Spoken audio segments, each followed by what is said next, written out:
आजकल की इस भागदौड़ के जीवन में जहाँ पैसा कमाना कितना मुश्किल है, उतना ही मुश्किल है कि हम बड़े बड़े शहरों में रहे या कहीं पर भी रहे तो हम अपना स्वयं का जाति मकान ले पाएँ।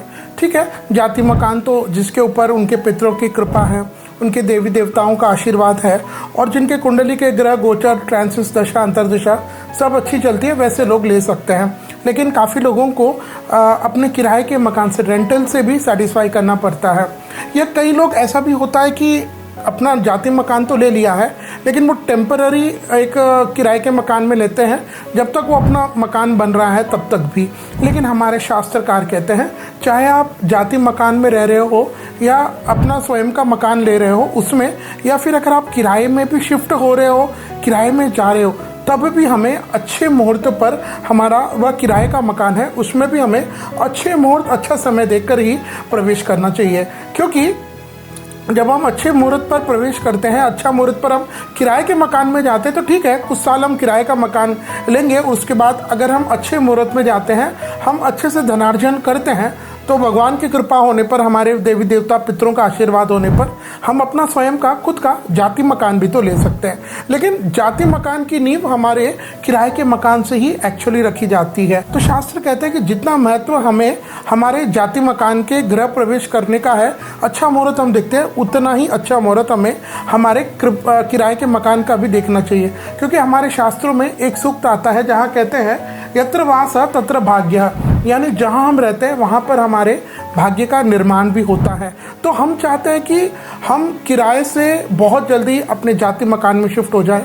तो मैं आपको ये बहुत स्ट्रांगली इस बात को कहूँगा, रिकमेंड करूँगा कि आप अच्छे मुहूर्त पर किराए का जो ले रहे हैं उसमें आप शिफ्ट हो जाएं। जब हम अच्छे मुहूर्त की बात करते हैं तो ऐसे नहीं कि यार किराए का मकान है ना, ठीक है हम कोई अच्छा दिन देख लेते हैं, कोई नियर टाइम में कोई नवरात्रि आ रही है, कोई अभीच मुहूर्त है, नहीं है।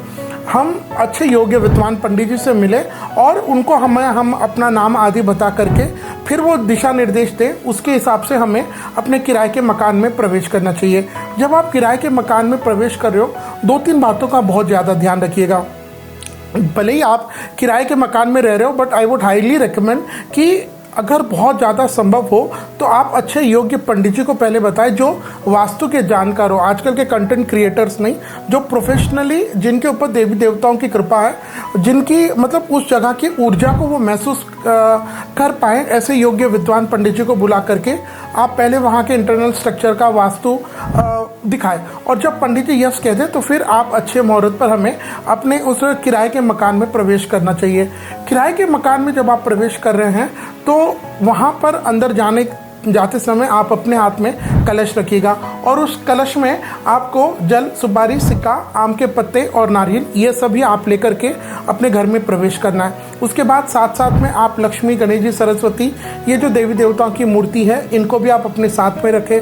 प्लस जिन देवी देवताओं को, जिन भगवान को आप मानते हैं, जिनका आपके प्रति इष्ट है, उनकी देवी देवताओं की मूर्ति भी आप रखें।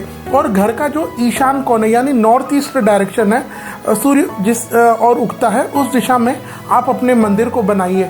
अब ऐसा होता है कि बहुत, अगर 1 BHK है, 2 BHK है, फैमिली बड़ी है, तब भी 3 चीज़ों का तो हमें ध्यान देना ही चाहिए चाहे हम किराए के मकान में रह रहे। पहला कि वहाँ का भगवान का जो मंदिर है अनकॉम्प्रोमाइज्ड, वो तो ईशान में होना चाहिए। सेकंड जो है, वहाँ पर जहाँ हम रह रहे हैं वहाँ हमारे रसोई का जो है वो अनकॉम्प्रोमाइज्ड व साउथ ईस्ट में, यानी अग्निकोण में ही होना चाहिए। और तीसरा, जहाँ हम घर के जो बड़े लोग सोते हैं वह भी जो है वेस्ट और साउथ डायरेक्शन में ही होना चाहिए। ये 3 तो हमको करना चाहिए। फिर जहाँ आप भगवान का, अब काफ़ी लोग जगह ऐसे भी देखने में आता है कि घर छोटा होता है तो उनका जो रसोई है उसी में वो अपने भगवान का मंदिर बना लेते हैं। ऐसी अगर परिस्थिति आती है तब भी आप उस रसोई का जो क्षेत्र है उसका ईशान, उसके नॉर्थ ईस्ट में ही आप अपने भगवान को रखें और पर्दा अच्छे से ढक करके रखें, ताकि जब आप रसोई बना रहे, छौंक वगैरह दे रहे हैं तो उसका धुआं आदि वो मंदिर पर न पड़े, इसका ध्यान रखिएगा। बाकी आप अलग से बनाते हैं तो वो तो नॉर्थ ईस्ट में। तो जब आप ये सारा कार्य कर दें उसके बाद अपने सारे घर में आप गौमूत्र, गंगा जल का छिड़काव करें और बांदर बाल लगाएं, केले के, आम के पत्ते हैं इनको लगाएं। एक चीज़ ध्यान दीजिएगा, काफ़ी लोग किराए के मकान में भी दूध उफान देते हैं। अब देखो, आपने मोटा मोटा ये सारा भी कर दिया और दूध भी उफान दिया, तो दूध तो हम जाति के मकान में उफानते हैं। अब सब आप किराए में कर रहे हैं, तो जाति के मकान में आपने क्या केवल वास्तु पूजा, लेकिन किराए के मकान में आपने अपने देवी देवताओं को विराजमान कर दिया।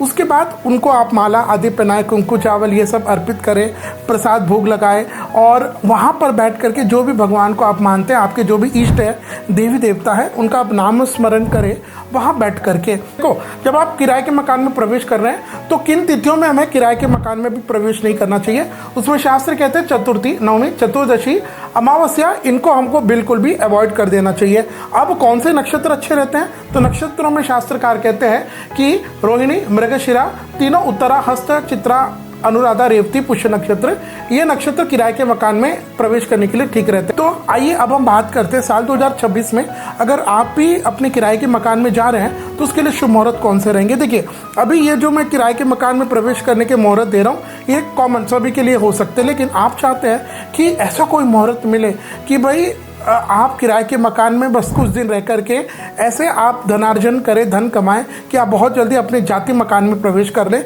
तो स्क्रीन पर जो नंबर दिए जा रहे हैं उन पर आप संपर्क करें और आप हमें मात्र 1100 रुपये दे करके आपके किराए के मकान में प्रवेश करने के शुभ मुहूर्त क्या रहेंगे वो हमसे प्राप्त कर सकते हैं। तो आइए अब हम बात करते हैं साल 2026 में अगर आप फरवरी के महीने में किराए के मकान में प्रवेश कर रहे हैं तो उसके लिए शुभ मुहूर्त क्या रहेंगे। तो फरवरी के महीने में आपको पहला मुहूर्त मिलेगा विक्रम संवत 2082 फाल्गुन मास के कृष्ण पक्ष की पंचमी तिथि यानी शुक्रवार 6 फरवरी 2026 को, और इस दिन हस्त नक्षत्र रहेगा, कन्या के चंद्रमा, और सुबह 6:13 से 10:13, दोपहर के 12:11 से 1:13 के बीच में आप अपने किराए के मकान में प्रवेश कर सकते हैं। इसके बाद फरवरी महीने का अगला मुहूर्त मिलेगा फाल्गुन मास के कृष्ण पक्ष की षष्ठी तिथि यानी शनिवार 7 फरवरी 2026 को। इस दिन चित्रा नक्षत्र रहेंगे, कन्या के चंद्रमा रहेंगे, और सुबह 7:48 से 8:58, और उसके बाद अभिजीत विजय मुहूर्त में आप अपने किराए के मकान में प्रवेश कर सकते हैं। इसके बाद फरवरी महीने का अगला मुहूर्त मिलेगा विक्रम संवत 2082 फाल्गुन मास के कृष्ण पक्ष की नवमी तिथि यानी बुधवार 11 फरवरी 2026। इस दिन अनुराधा नक्षत्र, वृश्चिक के चंद्रमा, और सुबह 10:01 से 10:51 के बीच में आप अपने किराए के मकान में प्रवेश कर सकते हैं। इसके बाद फरवरी महीने का अगला मुहूर्त मिलेगा विक्रम संवत 2082 फाल्गुन मास के कृष्ण पक्ष की त्रयोदशी तिथि यानी रविवार 15 फरवरी 2026 को। इस दिन उत्तराषाढ़ा नक्षत्र, धनु के चंद्रमा, सुबह 9:03 से 12:37 के बीच में आप अपने किराए के मकान में प्रवेश कर सकते हैं। इस दिन संयोगवश महाशिवरात्रि का पावन योग और सर्वा सिद्धि का योग भी रहेगा। इसके बाद फरवरी महीने का अगला मुहूर्त मिलेगा विक्रम संवत 2082 फाल्गुन मास के शुक्ल पक्ष की तृतीया तिथि यानी शुक्रवार 20 फरवरी 2026 को। इस दिन उत्तरा भाद्रपद नक्षत्र रहेगा, मीन के चंद्रमा रहेंगे, सुबह 6:28 से 10:21, और दोपहर में 12:21 से 1:27 के बीच में आप अपने किराए के मकान में प्रवेश कर सकते हैं। इसके बाद फरवरी महीने का किराए के मकान में प्रवेश करने का अंतिम मुहूर्त मिलेगा विक्रम संवत 2082 फाल्गुन मास के शुक्ल पक्ष की पंचमी तिथि यानी रविवार 22 फरवरी 2026 को। इस दिन अश्विनी नक्षत्र, मेष के चंद्रमा, और सुबह 9:13 से 12:28 के बीच में, और इस दिन सर्वा सिद्धि योग रहेगा। इस दौरान आप अपने किराए के मकान में प्रवेश कर सकते हैं। तो यह थे साल 2026 में फरवरी के महीने में किराए के मकान में प्रवेश करने की शुभ मुहूर्त। जैसे मैंने पूर्व में बताया कि ये कॉमन है, लेकिन मुहूर्त है। अगर आप चाहते हैं आपके नाम से आपकी जन्म पत्रिका के आधार पे अगर आप किराए के मकान में प्रवेश करने का सर्वश्रेष्ठ मुहूर्त हमसे प्राप्त करना चाहते हैं तो स्क्रीन पर जो नंबर दिया आ रहा है उस पर कॉल करें और हमें मात्र 1100 रुपये दे करके वह शुभ मुहूर्त आप हमसे प्राप्त कर सकते हैं।